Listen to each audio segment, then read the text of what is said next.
morning, Malta and Gozo, and welcome to another episode of Lovin Daily. I'm your host, Sam Vasallo, joined by Tim Diacono, and here are today's headlines. So Keith SCHEMBRI has been granted bail over corruption and money laundering charges. Meanwhile, a gay rights lobby says LGBT crimes aren't taken seriously in Malta. No indication that EGRANT was meant for the Labour Party, its deputy leader has said. A development overlooking GGANTIJA temples has made international headlines. And lastly, a whale has been spotted off MUNXAR coast in Gozo. Take it away, Tim. Yeah, so Keith SCHEMBRI, the former chief of staff of Joseph Muscat, has been granted bail after a few weeks in prison when he was arrested over a major money laundering and corruption investigation. Now, the case is, like it has to be said, unfortunately, but the case is still ongoing. It does not, the decision on bail does not in any way reflect his guilt or innocence. It's just a step in the justice system that usually applies even to cases of murder, unfortunately, but unless it's a very extraordinary circumstance. So yes, he has been granted bail under a specific set of conditions, including that he must sign the police bail book, that he has a curfew, he can't approach the airport or a port to make sure he doesn't leave the country, and he mustn't speak to witnesses. Now, this is, like I said, it's a common stage of the judicial process. Some people have been saying that bail should be either abolished or else not granted in the case of Keith SCHEMBRI, but we need to be very, very careful here, because the moment that we start applying these rights or, denying these rights selectively to certain people based on who they are, it could, have serious implications on the justice system and might impact the human rights of other people along the road. Indeed, in the same scope, so magistrate on the case has declared that there is enough prima facie evidence for the Attorney General to issue a bill of indictment, which for him and his associates on the charges of corruption, money laundering, and criminal conspiracy.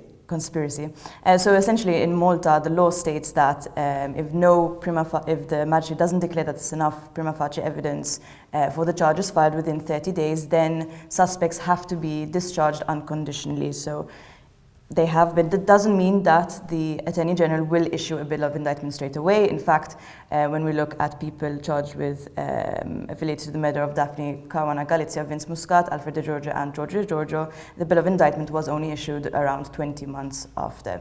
So Lovin Malta is actually in court this morning, so stay tuned and follow our live blog on that. Moving on to our next story. So a gay rights lobby has warned that police are not taking reports that they filed seriously. So Malta Gay Rights Movement told Lovin Malta that they have issued countless reports of hate crimes to no avail. Essentially, they're saying that police didn't give them any information, action wasn't taken, and these hate crimes essentially involved even public figures like Angela Coleiro, Raquel Muscat, Terry Muscat. This just comes a few months after they issued the publication of their survey, saying that LGBT people in Malta, although they have literally the best rights in the entire world, hate crimes are still rampant, they're underreported, and it is a major issue in Malta still. I suspect the issue could be in one of police staffing. How many police officers are literally charged with investigating hate crimes, not just against LGBT people, but against all sorts. Now, Malta has quite a very high proportion of hate crime reporting, or what people think is hate crime, but it's actually just an offensive comment on Facebook. Unfortunately, I don't know which reports the MGRM is referring to, but I do know that a lot of people report to the police over hate crime just because they feel insulted over something someone said on Facebook, when it wouldn't be hate crime at all. So these kind of frivolous complaints do really undermine the entire efforts against hate crime. I think we should leave it to police to see if they're frivolous or not, but...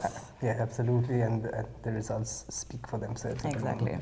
So moving on, Labour's deputy leader Daniel McAuliffe has said that there is no indication that the infamous company EGRANT was set up as some kind of slush fund for the Labour Party. Now, this has been going on for years. The original allegation was that it belonged to Joseph Muscat, who was the leader of the Labour Party. However, it has been resuscitated in the wake of SCHEMBRI's arraignment, and more specifically by a comment that SCHEMBRI passed when writing his long Facebook post a few days before his arraignment. Now, interestingly, SCHEMBRI he had said something about EGRANT, I've forgotten what context, but he referred to EGRANT as E-Grant, not just EGRANT as one word. And, it could have been a minor typo, a spelling mistake, but it could also have had more significance. And the reason being is that you're separating the E from the grant, you're focusing the emphasis on the grant, which means the sum of money paid, and then it's the motives start to look a bit more devious than just this being an innocent company that was purchased from Panama, which no one believes it was. No one knows who owns this company yet, and it's becoming quite clear that we need to find out and get to the bottom of this once and for all, why this company was set up. Indeed, no one likes a cliffhanger like this. Well, hopefully Christmas comes early this year and we find out once and for all who owns EGRANT. Moving on to our next story. So a development overlooking GGANTIJA temples has made international headlines. So essentially a controversial proposal to erect 5-story apartment block near the oldest freestanding structure in the world, GGANTIJA temples in Gozo, has made it to UK media house The Times.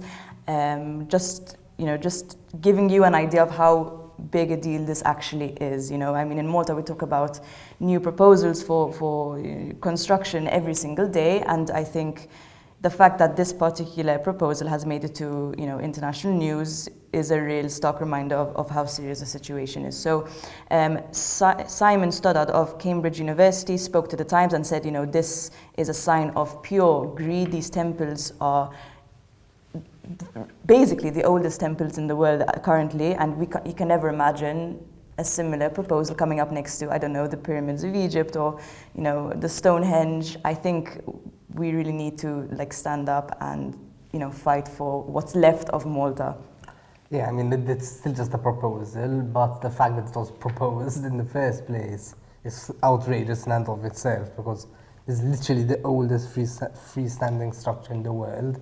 Imagine someone were to propose these apartments in the middle of the Grand Canyon or right next to Stonehenge. You can't imagine it. And unfortunately, in Malta, there's still an attitude of, we don't respect our heritage as much as we should, even when it's as amazing as GGANTIJA, that has a place in the world's history, and yet people are still proposing these crazy apartments outside it.